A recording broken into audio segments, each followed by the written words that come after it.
os aforros dos galegos e das galegas están absolutamente desamparados tanto polo goberno do Estado español, que cambia as normas do xogo e que obriga a acelerar uns calendarios que estaban absolutamente determinados noutro momento, e desamparados tamén por un goberno do señor Feijóo e da Xunta de Galicia que non sabe, e agora teño que dicilo, temos que dicilo así, non sabe ser presidente dos galegos e galegas. Xa non é por incapacidade, que tamén, senón simplemente por falta de coñecemento. Tampouco, e en este tema, ademais, xa sabedes que non estamos en absoluto de acordo o alcalde da cidade máis eu, no pacto de goberno sí, en gobernar esta cidade sí, pero no tema das caixas non.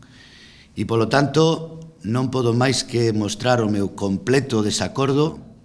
O problema non é do decreto, dice el, pois nos decimos sí.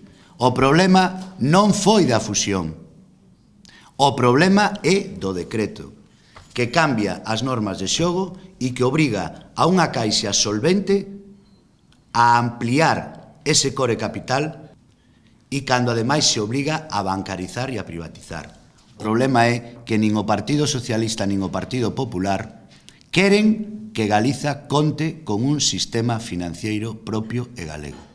O Bloque Nacionalista Galego vai a seguir loitando con diferentes accións de concienciación, de movilización social, para que Galiza pare este maior espolio que se ten e que se vai facer contra os aforros dos galegos e galegas.